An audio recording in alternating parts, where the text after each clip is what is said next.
Terima kasih dan saya sampaikan Shalom, salam sejahtera bagi kita semua Halo. dan selamat malam Shalom. dari Indonesia yang mungkin orang-orang umum sebutkan sudah selamat pagi. Tapi kalau saya tidak mau bilang selamat pagi karena ini masih malam ya. Saya Tidak. senang kita harus mengikuti pola Alkitab bukan pola yang dibuat oleh dunia karena kadang-kadang dunia bisa memaksakan sesuatu yang tidak benar, tapi jadi dianggap benar. Jadi saya sampaikan selamat malam, walaupun sekarang jam di kami sudah menunjukkan jam 0:59 ya. Sebenarnya jam 12:59 begitu ya. Baik, senang sekali bisa bertemu dengan Bapak Ibu semua, saudara-saudaraku yang kekasih oleh karena kasih karunia Tuhan mengikat kita menjadi satu kawanan domba-domba Allah. Hanya ada di mana-mana. Saya melihat tadi dari perbincangan ada dari Norwegia, ada Belanda, ada Jerman, ada dari Inggris barangkali, dari berbagai tempat. Salah satu kesukacitaan kita adalah dengan banyaknya tempat di mana kita berada, ternyata kita terhubung oleh karena satu iman, satu pengharapan, satu penantian akan kedatangan Yesus yang kedua kali. Dan secara pribadi saya bangga sekali dengan nama Masihi Advent hari ketujuh. Karena walaupun saya sejak kecil lahir di Advent, tapi saya senang dengan gereja ini. Oleh karena gereja ini telah memberikan saya satu keunikan dalam belajar firman Tuhan. Saya diberi tantangan untuk mencoba melihat, membaca, mempelajari, dan kemudian menyajikannya.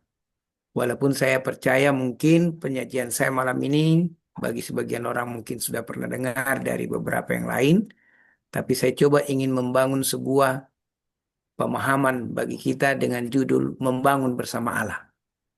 Dan ayat intinya tadi telah dibacakan, di dalam dia tumbuh seluruh bangunan, rapi tersusun, menjadi bait Allah yang kudus di dalam Tuhan. Dari Efesus 2:21. Nah, saudaraku yang dikasih Tuhan, pertama-tama saya menyampaikan kepada semua pengurus apa namanya itu week prayer atau pendoa Eropa yang berada di diaspora Eropa ini, anak-anak bangsa Indonesia ya yang berada di Eropa ini, dan terima kasih untuk kesempatan yang diberikan. Saat ini sebelum kita mulai kembali melanjutkan, saya mau berdoa kita sebentar. Ya Bapa yang penuh kasih, kembali kami berterima kasih kepadamu karena di tengah malam di Indonesia dan memasuki malam di daerah Eropa, kami boleh dipersatukan. Dan kami merasakan ini keajaiban Tuhan bagi kami, oleh karena kami boleh saling melihat, sama-sama menikmati persekutuan firman Tuhan melalui media Zoom ini. Hamba akan berbicara berkati Tuhan, berkati firman yang hamba persiapkan, masuklah engkau dalam hati dan pikiran kami untuk menuntun kami memahami. Inilah doa hambamu Tuhan di dalam sumber doa. Amin. Tentu ada pertanyaan bagi kita, mengapa saya memilih judul Membangun Bersama Allah. Sesungguhnya membangun adalah sebuah tindakan yang tidak pernah berhenti selagi dunia ini masih ada. Kecuali dunia ini tidak ada, atau kecuali saya tidak ada, maka tentu membangun tidak ada lagi.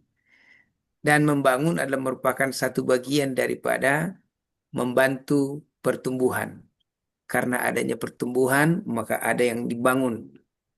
Ada yang dibangun bersifat mentalitas, ada yang dibangun bersifat fisik, ada yang dibangun bersifat kepribadian dan lain sebagainya.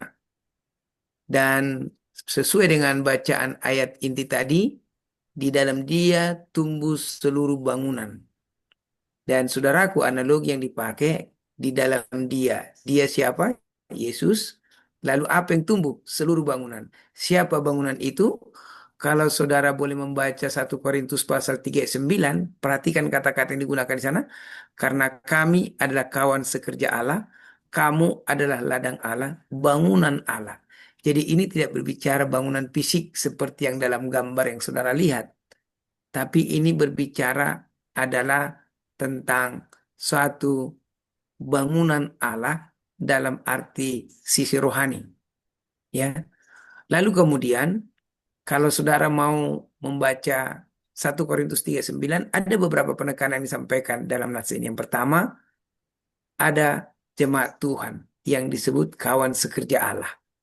Kita adalah kawan sekerja Allah. Bagaimana kita menjadi kawan sekerja Allah? Ketika kita melakukan apa yang dikehendaki Allah. Ketika kita memenuhi tuntutan Allah, bagaimana kita menjadi bagian daripada rencana Allah untuk membawa dunia mengenal Allah. Itu kawan sekerja Allah. Yang kedua, ada ladang Allah. Tapi ada satu hal yang mungkin agak sedikit bingung. Ladang kok bisa jadi bangunan Allah? Nah, karena ini analogi merupakan bagian daripada satu hal yang ingin menekankan kepada kita. Ada membangun, dan itu makanya judulnya saya katakan membangun bersama Allah. Maka ladang itu juga sebenarnya juga sedang dibangun. Di dalamnya dibangun satu persawahan. Di dalamnya dibangun satu tempat untuk tanaman-tanaman dipertumbuhkan dan dirawat. Lalu kemudian diberikan segala sesuatu yang menjadi pemancing atau perangsang pertumbuhannya. Jadi ladang Allah, bangunan Allah, dua-duanya adalah merupakan satu bagian untuk bertumbuh. Nah, sekarang coba kita cari tahu korelasi dua bagian di atas. Kawan sekerja Allah dan bangunan Allah. Kalau kita yang adalah bangunan, bagaimana kita menjadi kawan sekerja Allah? Membangun bangunan Allah yang adalah kita. Sesungguhnya ini adalah merupakan satu bagian daripada menyatakan bahwa Allah ingin kita membangun diri kita melalui kita, tapi atas kebergantungan kepada Allah. Nah, saudara-saudaraku, ini satu proyek yang luar biasa. Ya, proyek yang kita dapat terima secara iman. Karena memang kita sebagai umat adalah bangunan Allah. Bahkan kalau saudara boleh baca lagi di dalam Ibrani pasal 3 ayat 4, sebab setiap rumah dibangun oleh seorang ahli bangunan. Nah, ini dia. Paulus ini paling pintar menyampaikan berbagai analogi. Tetapi ahli bangunan segala sesuatu ialah siapa? Allah. Itu dalam Ibrani pasal 3 ayat yang keempat. Jadi, Allah adalah ahli bangunan. Dan lebih kerennya, itulah makanya disebut Allah pencipta. Dia pencipta langit, bumi, laut, dan segala isinya. Dia menciptakan dengan begitu sempurna. Keseimbangan dalam sistem ciptaan itu sangat begitu bagus. Dan karena keseimbangan itu dirusak oleh manusia, maka terjadilah perubahan-perubahan dalam apa? Bumi kita.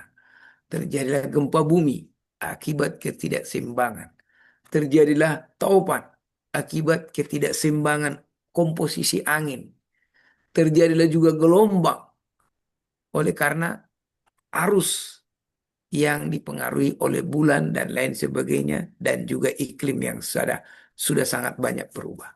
Jadi, kita dapat memahami sekarang dan kalau saudara boleh melihat di dalam ayat 22 dari Efesus pasal yang kedua itu, saya boleh mengajak saudara membaca Alkitab di dalam Efesus pasal yang ke-22 Efesus pasal 2 ayat yang ke-22 itu ada satu perkataan yang saudara dan saya harus tahu.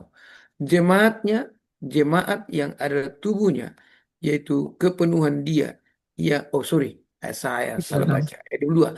Di dalam dia kita juga turut dibangunkan menjadi tempat kediaman Allah. Ya, di dalam roh. Jadi, kita sebagai bangunan, kita adalah tempat kediaman Allah.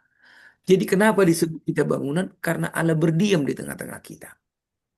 Jadi bagi kita ini sebenarnya tidak sulit. Nah, saya ingin sedikit membuka pikiran kita.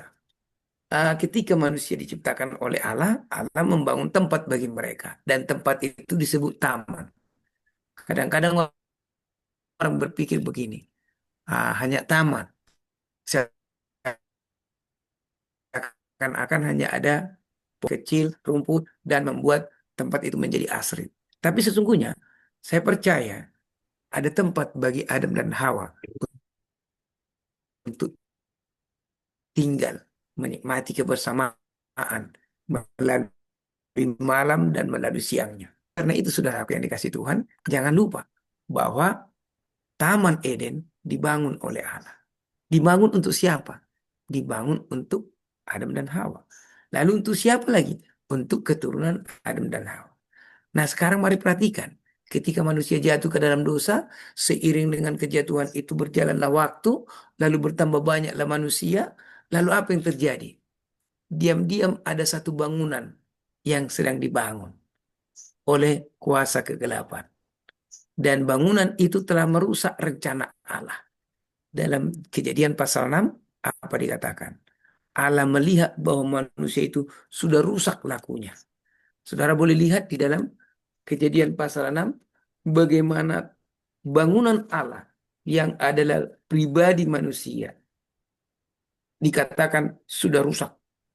Dan kemudian apa yang menjadikan Allah menjadi tidak lagi berkenan melihat mereka. Ketika dilihat Tuhan ayat 5, bahwa kejahatan manusia besar di bumi dan bahwa segala kecenderungan hatinya selalu membuahkan kejahatan semata-mata.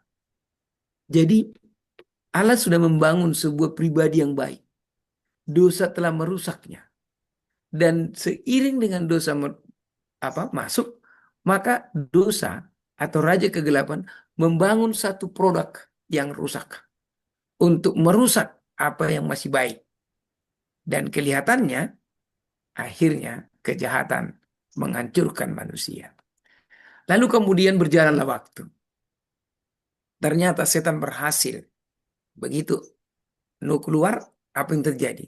Terjadi di mana Nuh dan anak-anaknya melakukan hal-hal yang kurang berkenan kepada Tuhan. Dari keturunan Ham keluarlah Nimrod. Nimrod telah membuat sebuah perlawanan kepada Allah. Di dalam Kejadian pasal yang ke-9, saudara boleh buka di dalam ayat pertama dan dua. Allah mengatakan, berseraklah penuhilah bumi. Tetapi Nimrod keturunan daripada Ham telah membuat sebuah mahkota yang begitu tinggi hingga menjulang sampai ke langit. Dan membuat kota, maksud saya, sorry, nggak salah ngomong tadi. Sebuah kota yang tingginya sampai ke langit yang disebut dengan Menara Babel. Lalu apa yang terjadi? Di dalam Kejadian pasal 11, boleh saudara buka. Manusia mulai membentuk satu kelompok di bawah pimpinan seorang yang bernama Nimrod yang menjadi tokoh besar pada saat itu. Dan dia mempunyai pengaruh yang besar. Dia membangun sebuah kebersamaan. Dan kebersamaan itu justru untuk menentang kehendak Allah. Dan itulah dikatakan, marilah kita dirikan bagi kita sebuah kota dengan sebuah menara yang puncaknya sampai ke langit. Di sini ada pembangunan, tetapi pembangunan yang bukan bersama dengan Allah.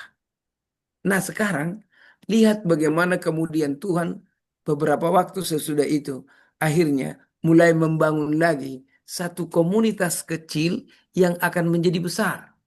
Melalui seorang yang bernama Abraham, dia membangun sebuah komunitas kecil lalu menjadi sebuah bangsa yang besar. Dan singkat ceritanya, bangsa yang besar itu adalah bangsa Israel. Dan Allah telah mempunyai satu umat tersendiri. Karena dunia telah digenggam oleh sebuah kekuatan yang dipimpin oleh seorang Nimrod. Yang kemudian Nimrod inilah yang kemudian membuat apa? Membuat dunia berada di bawah kendalinya. Nah, saudaraku yang dikasih Tuhan, saya mau sampaikan kepada saudara, ketika dunia telah membentuk kelompoknya dan kelihatannya Tuhan terkekang untuk masuk, maka Tuhan membentuk sendiri umatnya. Dan dia membangun satu umat yang menjadi bagian dari perpanjangan kehendaknya di dunia ini. Singkat ceritanya, bangsa Israel kita lewatkan. Masuklah kepada Yesus Kristus. Yesus Kristus kemudian mencoba memperbaiki umat yang sudah rusak. Yang pikiran mereka dibangun dalam sebuah keinginan untuk kemuliaan duniawi. Mereka ingin menjadi satu bangsa yang besar, tetapi dengan tujuan supaya dilihat oleh dunia. Mereka ingin mengalahkan dunia dengan cara bukan seperti Tuhan. Tuhan ingin menggenggam dunia dengan cara kasih, tapi mereka ini mencoba mau mengerajai dunia dengan kekuatan dan kekuasaan. Nah, sampai di situ kita dapat mengerti sekarang bahwa pembangunan satu umat terjadi Dan di dalam 1 Petrus pasal 2 ayat yang kelima, perhatikan, umat perjanjian baru itu dianalogikan dengan sebuah bangunan. Dan siapa yang akan digunakan untuk membangun? Ternyata saudara dan saya. Di dalam 1 Petrus pasal 2 ayat 5 dikatakan demikian. Dan biarlah kamu juga dipergunakan sebagai batu yang hidup. Dan untuk membangun satu rumah rohani bagi satu imamat kudus. Dan untuk mempersembahkan persembahan rohani yang karena Yesus Kristus berkenan kepada Allah. Jadi saudaraku, saudara dan saya adalah bangunan. Bangunan apa? Bangunan rohani, rumah rohani. Untuk tujuan apa? Untuk tujuan menyatakan kebesaran dan kebaikan Tuhan. Saudaraku, seiring dengan itu kita mulai melihat lagi. Ternyata gereja kita jatuh ke dalam jatuh ke dalam penyembahan berhala. Gereja itu besar di Roma, dan begitu besar di Roma, dia menjadi apa? Dia menjadi tinggi, tapi sebenarnya di mata Tuhan dia jatuh. Dia tinggi di mata orang-orang Romawi, tapi sebenarnya dia sudah mulai membelot, bukan lagi meninggikan Allah sebagai Tuhannya, tapi sekarang dia sudah meninggikan siapa? Meninggikan raja-raja sebagai partnernya. Umat Allah berpartner dengan Allah dan membangun bersama Allah. Tapi ketika umat Allah berpartner dengan dunia, mencoba membangun komunitas umat Allah dengan cara dunia, akan terjadi kerusakan. Nah, oleh karena itulah bangunan Allah harus dipahami adalah jemaat Allah. Dan jemaat Allah adalah kerajaan Allah di dunia ini. Dan melalui kerajaannya ini, dia ingin menjangkau dunia dan membangun satu komunitas yang dipersiapkan bagi apa? Bagi surga. Kita bergerak sekarang kepada masa di mana ketika gereja yang jatuh ini akhirnya Tuhan tinggalkan. Kapan gereja yang jatuh ini Tuhan tinggalkan? Ketika 1798 gereja yang jatuh ini mengalami luka yang mematikan. Dan akhirnya terbentuklah satu umat yang didahului dengan pergerakan Advent. Bisa saudara bayangkan sekarang arah cerita ini? Jadi dari segala zaman Allah membangun satu umat. Jatuh lagi. Dia tetap bangun lagi. Terbentuk umat perjanjian baru. Dan kemudian jatuh lagi. Menjadi satu nama yang menunjukkan keduniawian. Lalu Tuhan tinggalkan. Allah panggil satu umat. Dan yang kemudian dibenci oleh naga. Yang diburu oleh naga. Dan mereka memiliki karakter. Yaitu apa? Menuruti hukum Allah. Dan memiliki apa? Kesaksian Yesus. Saudaraku, ketika gereja di abad ke-20 atau abad ke-19 sudah terbentuk. Gereja yang diwarnai dengan penurutan kembali kepada hukum Allah.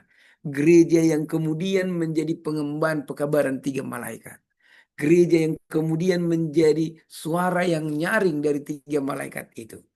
3 malaikat yang pertama mengatakan, takutlah akan Allah, muliakanlah dia. Sebab telah tiba saat apa? Penghakimannya, dan sembahlah dia. Melalui apa? Injil kekal. Kenapa? Karena Injil kekal itu telah ditinggalkan oleh gereja tua itu. Gereja besar dunia itu. Tapi sekarang Tuhan mau gereja yang murni. Gereja yang hanya menghadapkan wajahnya kepada Tuhan. Tidak menghadapkan wajahnya kepada dunia. Tidak menghadapkan wajahnya kepada kegemerlapan dunia. Dan Tuhan kemudian membentuk gereja ini. Jadilah gereja kita. Namanya Gereja Masihat Penari Ketujuh. Dan gereja ini pun tidak luput dari pergumulan, saudara. Setiap waktu berjalan, setiap tantangan datang. Setiap berganti waktu, era, setiap kali tantangan pun muncul. Tapi gereja ini kokoh karena gereja tangan Yesus yang kedua kali. Apa yang dilakukan oleh gereja ini? Gereja ini telah membuat dunia akhirnya berubah. Salah satu karya daripada gereja ini adalah pola hidup sehatnya. Pola hidup sehat gereja Masihat Ketujuh telah membuat dunia akhirnya mengakui air yang murni itu adalah minuman yang terbaik. Saudara masih ingat bagaimana para tokoh-tokoh dunia kalau rapat zaman dulu? Tidak ada air warna putih. Semua yang berwarna itu adalah wine yang bukan murni, tapi wine yang berisi apa? Berisi alkohol. Tapi begitu gereja Advent muncul ke panggung sejarah, gereja Advent membentuk pendidikan, gereja Advent membentuk gereja, gereja Advent membentuk percetakan, gereja Advent membentuk pola hidup sehat umatnya. Maka mulailah terjadi perubahan. Harapan hidup pun menjadi meninggi. Dari usia yang hanya 60 mulai menjadi masuk kepada 70. Harapan hidup itu makin diperbaiki seiring dengan pertumbuhan zaman. Itulah karena gereja masih ketujuh membangun bersama Allah. Apa yang dibangun? Yang dibangun adalah umat Allah. Saudaraku yang dikasih Tuhan, kita perlu memahami bahwa pembangunan adalah sesuatu yang tidak bisa kita hindari. Kami, anak-anak Tuhan jemaat gereja Masuk Ketujuh di Depok Lama 2. Sebenarnya gereja Depok Lama 2 ini adalah gereja Depok Lama yang dimekarkan. Gereja Depok Lama dulunya berada di Sersan Aning atau Jalan Siliwangi dan tetap berada di situ sampai sekarang.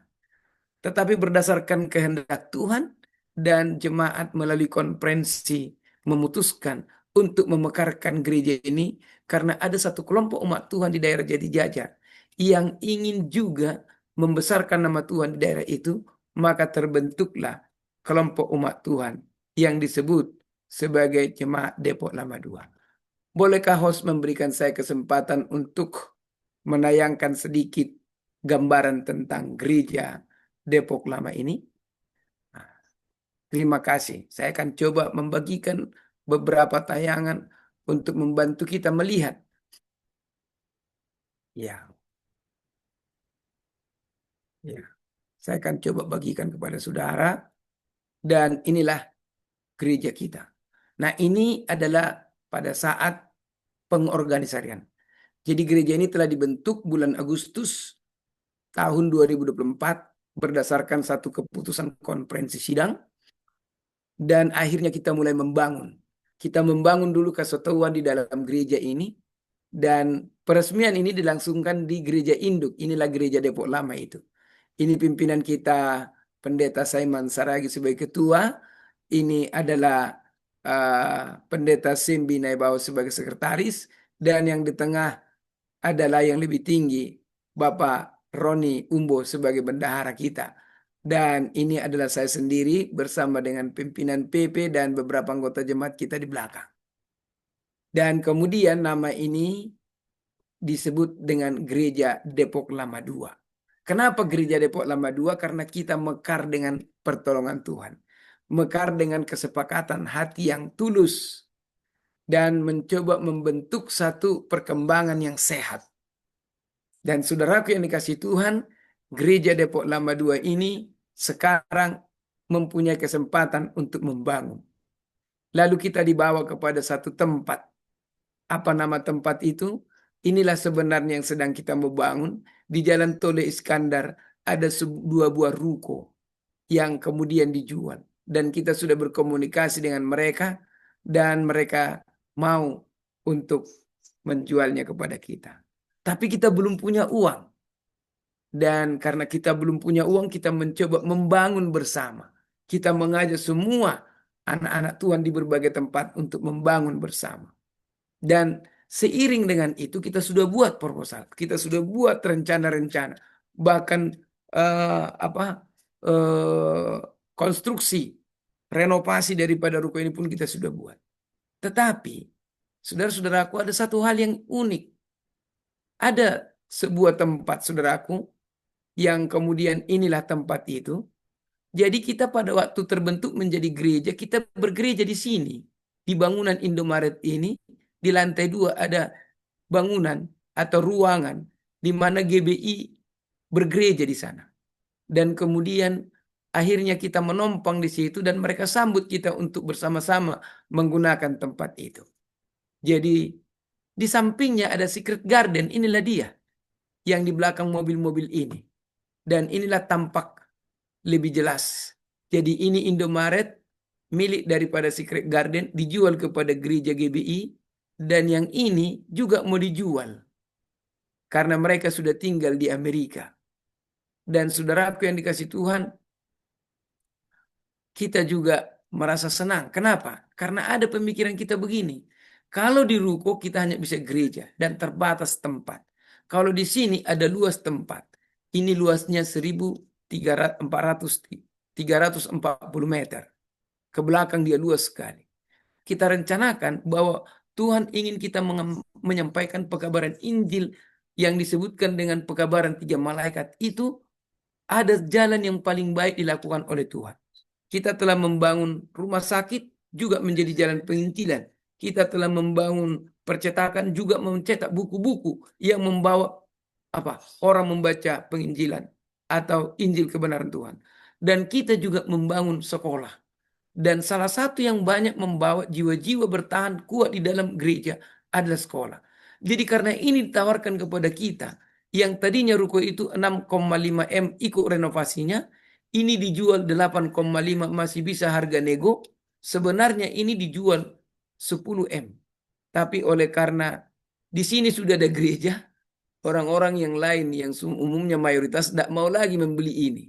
Jadi sudah 12 kali dijual, bahkan sudah di DP, tapi gagal oleh karena ketahuan di sini adalah gereja, dan gereja ini sudah bercokol di sini, dan mereka sudah beli, jadi nggak mau.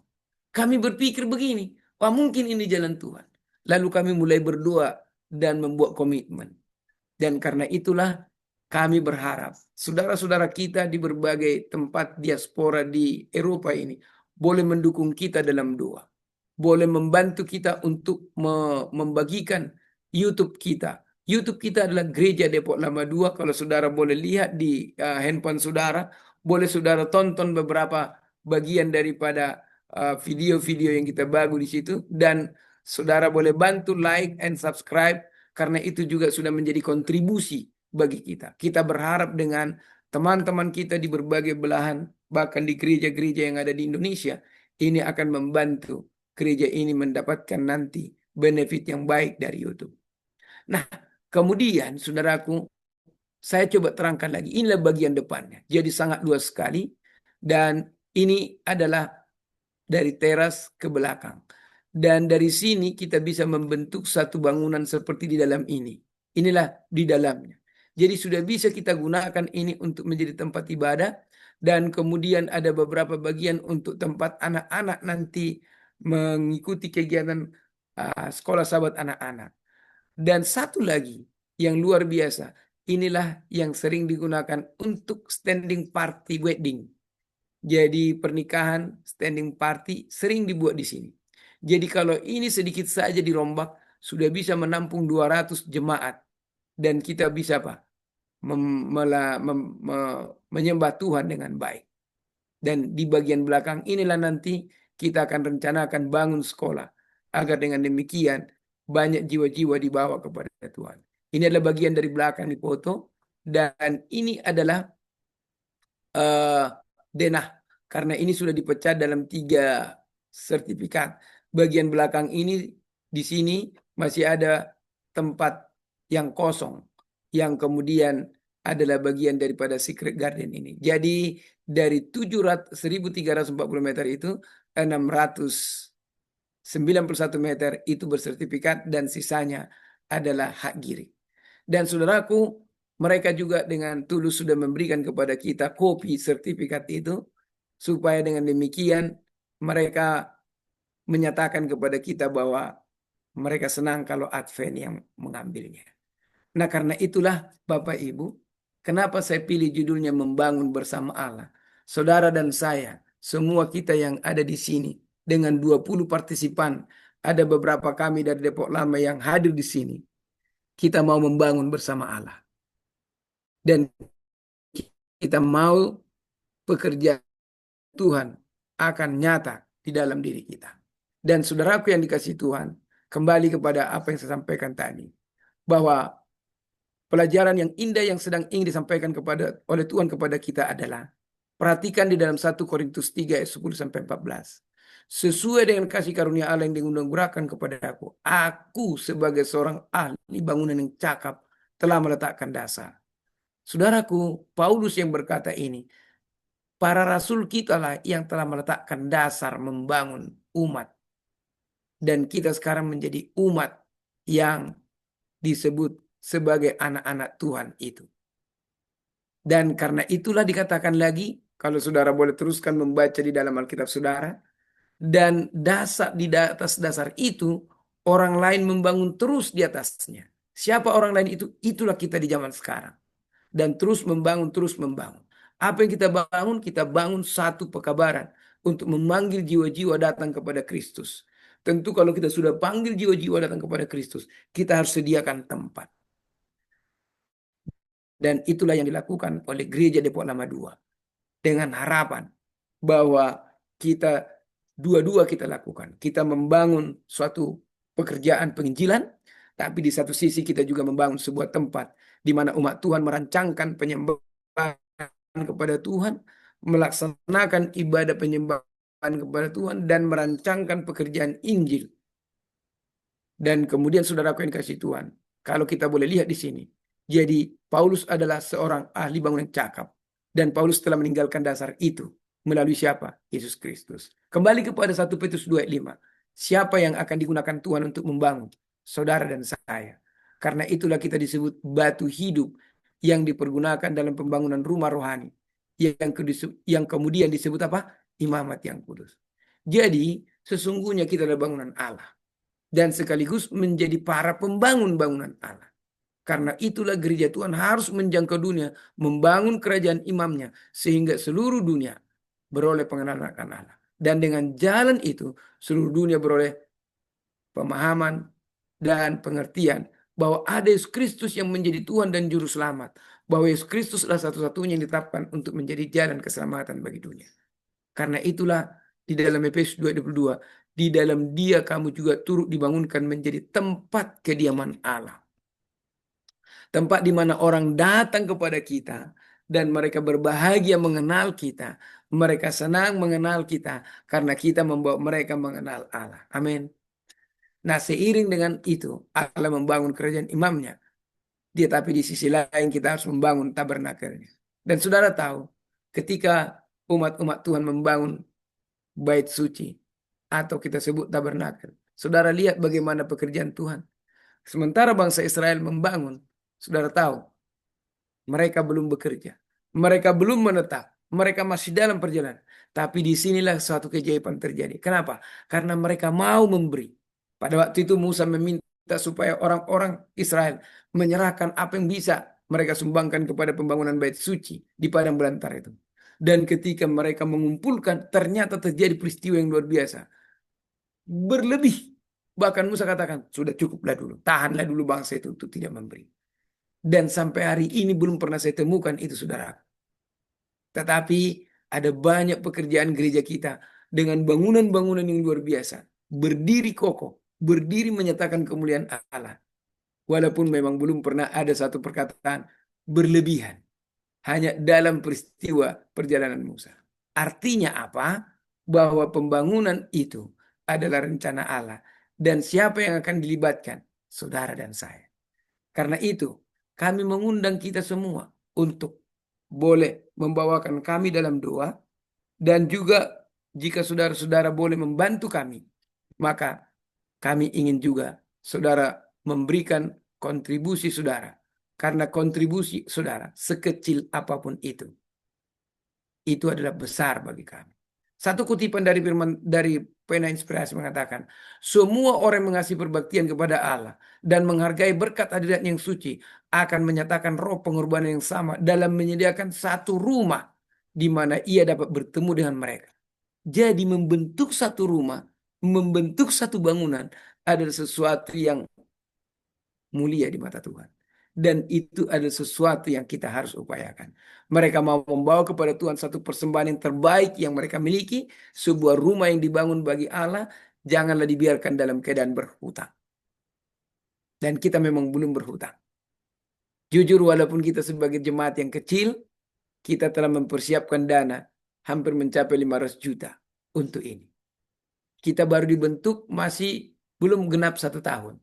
Nanti diorganisir kita genap 1 tahun. Karena di bulan 12 lah kita diorganisir. Tepatnya di tanggal 7 Desember kita diorganisir. Belum 1 tahun. Tapi sejak dimulainya gereja, itu kita sudah ada 1 tahun. Karena tanggal 3 Agustus 2024, itulah starting pertama. Ya, launching pertama ibadah kita. Saudaraku, Bapak Ibu yang dikasih Tuhan, para diaspora Indonesia yang ada di berbagai tempat di Eropa. Allah mengasihi saudara. Allah ingin membuat satu mujizat di hadapan saudara. Mari kita sama-sama membangun bersama Allah.